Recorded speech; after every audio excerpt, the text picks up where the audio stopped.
Voltamos com a notícia de frente, vamos para o destaque do Lúcio Sorge. Bom, o meu destaque é sobre os decretos, né? O que saiu e os que não saíram ainda, não é isso? Teve lá o decreto do governador Mauro Mendes, aí só para não perder o costume, né?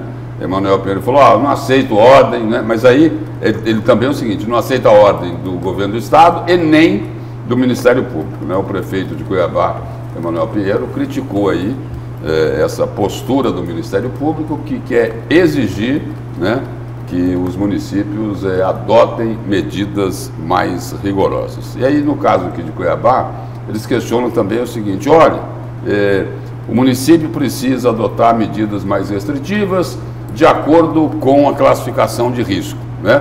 Aí eles falam assim, não, mas essa classificação de risco a gente precisa entender melhor. Agora, o que é que eles apontam que estaria equivocado ou errado nessa taxa de classificação de risco?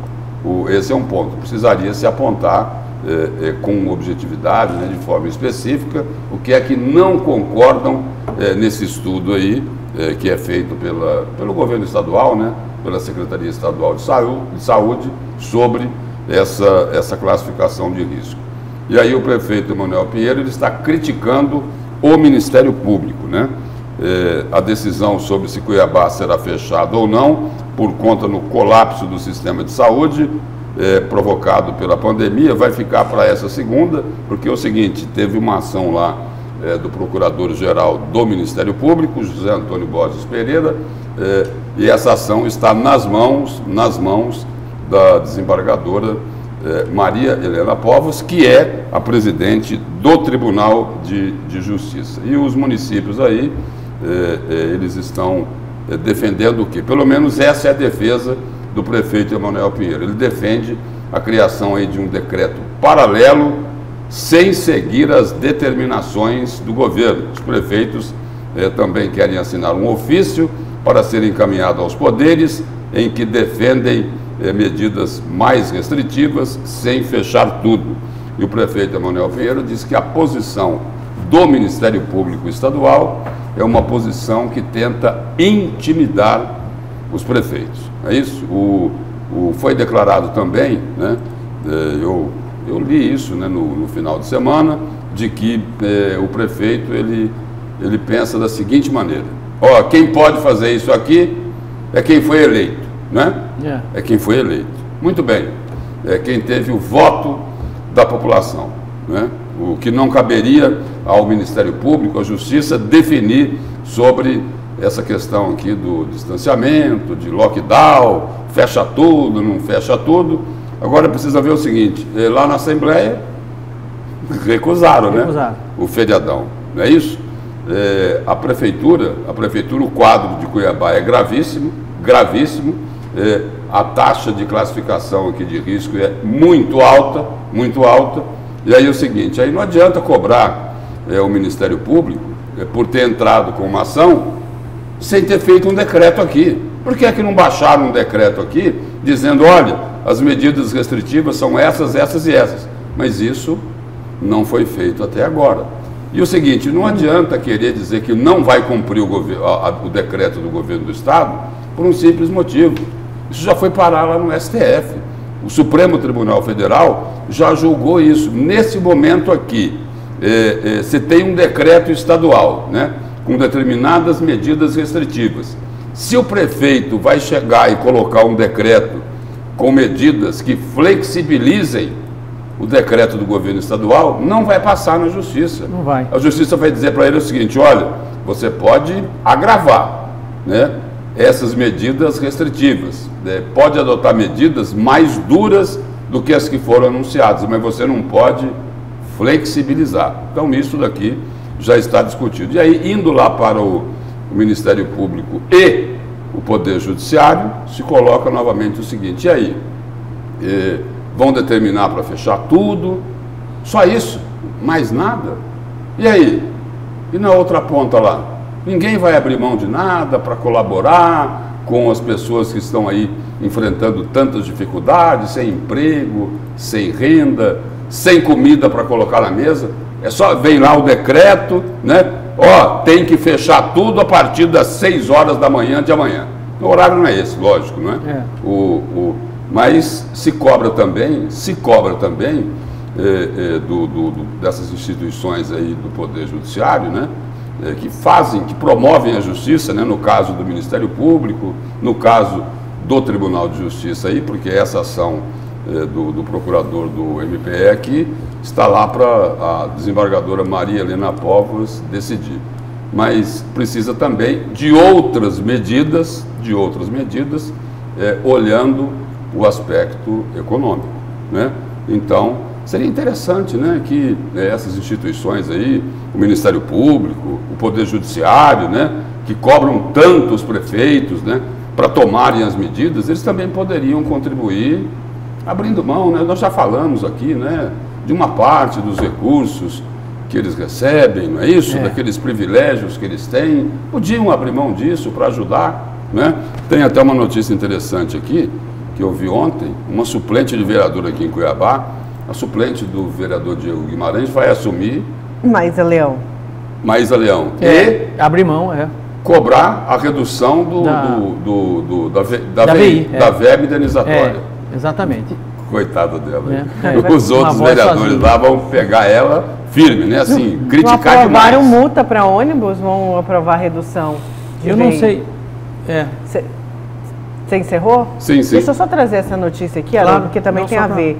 Câmara de Cuiabá prorroga a suspensão de atividades presenciais. A Câmara de Vereadores de Cuiabá decidiu suspender por mais 10 dias as atividades presenciais no Legislativo.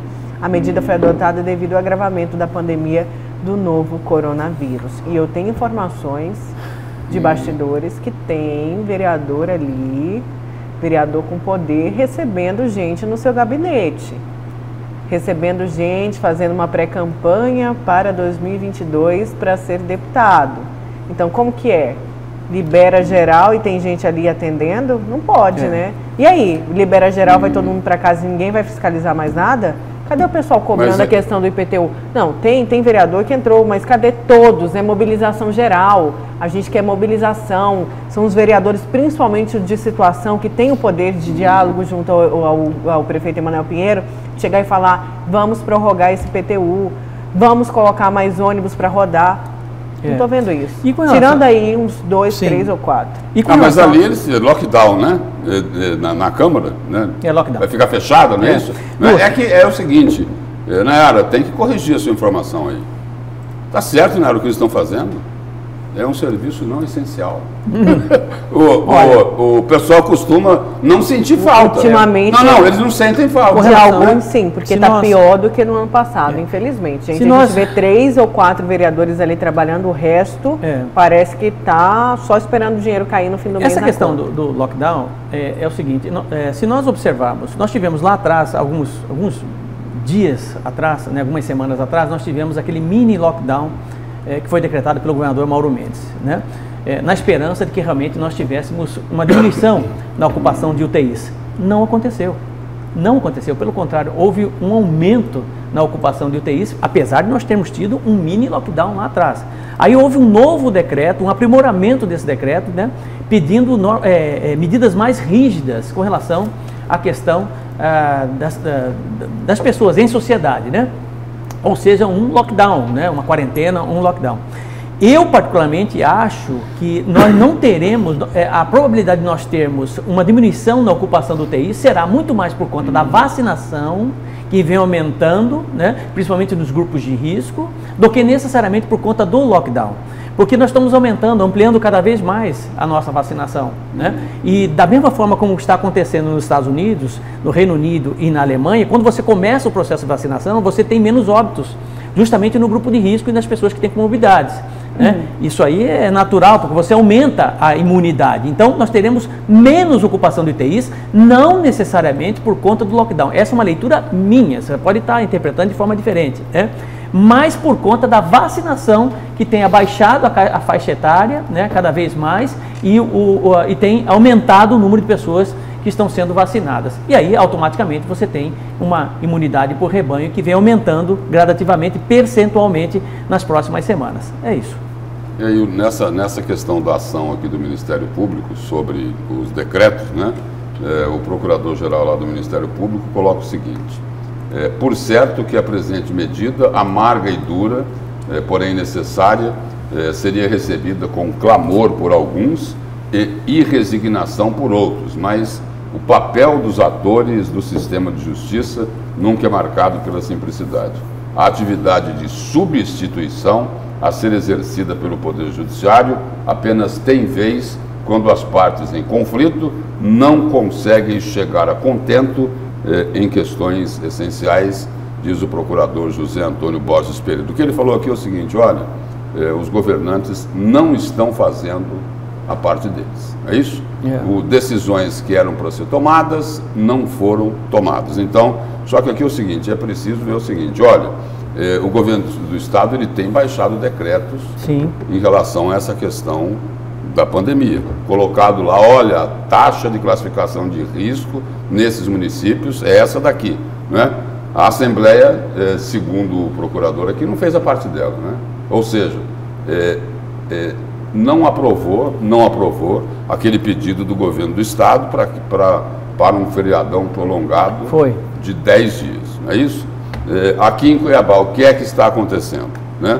O prefeito Emanuel Pinheiro, dias atrás, ele questionou o decreto anterior do governo Mauro Mendes, né, do governador Mauro Mendes. O Supremo Tribunal Federal disse o seguinte: olha, prefeito, o que é para continuar valendo é o decreto do governo do Estado. Se tiver medidas mais duras, o senhor pode baixar. Agora, flexibilizar, não pode. Então, é isso aqui que o procurador do Ministério Público está colocando, de que os governantes não têm feito a parte deles. Colocou isso aqui. E eu volto a repetir: o Ministério Público e o Poder Judiciário também estão em dívida com a sociedade. Não é isso? Não vão colaborar? Não dá para abrir mão, pelo menos de um pouquinho, de uma parte pequena do que recebe de duodécimo, né? Que são milhões e milhões. Não dá, porque está todo mundo em home office, né? Trabalho à distância. Não tem como reduzir? Não tem como colaborar um pouco? Então fica essa cobrança aqui dos dois lados. O Ministério Público cobra os governantes, que não fizeram a parte deles, mas outras instituições poderiam colaborar um pouco mais, né? E é possível. Claro que é. Deixei aqui a participação dos nossos telespectadores. Vocês sabem me informar sobre o corte de energia desse decreto? Está proibido? Gente, foi sancionado, aprovado pela Assembleia e segunda votação não pode cortar durante 3 meses, mas até sexta-feira o governo do Estado ainda não tinha sancionado. A gente está aguardando aí uma resposta. Eu não sei se já sancionou no final Essa é uma orientação da ANEEL mesmo. Mas tem que sancionar, né? Tem que sancionar. Então, a gente vai em busca dessa informação e você confere aqui nos nossos telejornais. A nossa editora está falando que até onde ela sabe também ainda não foi sancionada. Lúcio, você acha que políticos vão abrir mão de privilégios? Eles entraram na política para gozar de privilégios, diz aqui o nosso telespectador. É por aí, é isso mesmo. Tratamento precoce tem trazido muita dor de cabeça, diarreia por mais de 20 dias. Tinha que fazer o teste primeiro, tomografia, hemograma, pois tem a dengue também. Combater primeiro a gripe, depois inflamação de garganta, combater com antibióticos, disse aqui a nossa telespectadora. E a dengue tem matado também, gente. Tem que tomar muito cuidado, que essa é a época de dengue e a época de contaminação alta. Pneumonia, tuberculose, pneumonia também é algo absurdo, né? As pessoas esquecem das outras doenças, né? Ficam só com o Covid na cabeça, mas pneumonia, tuberculose, né? Aquela doença que tem, asma. Se soubesse quantas pessoas falecem de asma no Brasil, não é brincadeira. Mas nenhuma dessas está matando igual a Covid. Não. Né? Nenhuma dessas. Gente, uma notícia aqui que vem do GD, do portal Gazeta Digital. Bispo de Rondonópolis morre após complicações da Covid-19. O bispo da Diocese de Rondonópolis é Dom Juventino Kestering. É isso? É isso mesmo o sobrenome? Faleceu na manhã de domingo após ter complicações da Covid-19. Ele estava internado com a doença desde o dia 11 de março no hospital particular de Rondonópolis. Ele que é de Santa Catarina, foi bispo, foi internado numa semana depois, precisou ser entubado por causa da piora no quadro. Ele tinha 74 anos, o luto aí, né, na Igreja Católica, uma liderança também para a Igreja Católica, da Igreja Católica, principalmente nessa região de Rondonópolis. Quantos religiosos também se foram? Pois é, Nayara, isso aí é uma coisa que me deixa intrigado, sabe? Porque você ter, por exemplo, o jovem pegou Covid, está em tratamento, está grave e faleceu, né? O idoso, mas o religioso, entendeu? Quer dizer, ele está ali enclausurado por conta exatamente, não tem missa, não tem encontro, não tem nada. Como é que ele pega a Covid-19, entendendo? Sabe? E aí acaba falecendo. Nós perdemos vários religiosos por conta da Covid-19. Pastores, padres, bispos, né? E essa é uma pergunta que fica no ar. Eu não sei como é que pega. Se fica lá dentro da igreja, lá não tem nada, contato com ninguém, gente. O pessoal está me perguntando aqui, bom dia, vocês sabem sobre a renovação da CNH, foi prorrogada, que vinha ser esse ano. E aí a última notícia que a gente tem é que uma portaria que foi publicada, de número 203, publicada pelo Conselho Nacional de Trânsito, o CONTRAN, no dia 24 de março, suspende, né, ficam suspensas as renovações de CNH, assim como licenciamento, transferência e até emissão de multas de trânsito por tempo indeterminado. Então está suspensa. Quem teve aí a CNH vencida, inclusive por conta de fechamentos também, né, do Detran em várias cidades. Bom, gente, é isso. Vamos então? Vamos lá, Vamos embora. Bom dia, Haroldo. Bom dia a todos, uma excelente semana. Bom dia, Lúcio. Bom dia. Bom dia, gente. Obrigada pela sua participação, pela sua companhia. Mais notícias a partir das 10h50 no Cadeia Neles. E claro, agora você fica com as notícias do Brasil e do mundo no Fala Brasil. Tchau, até amanhã.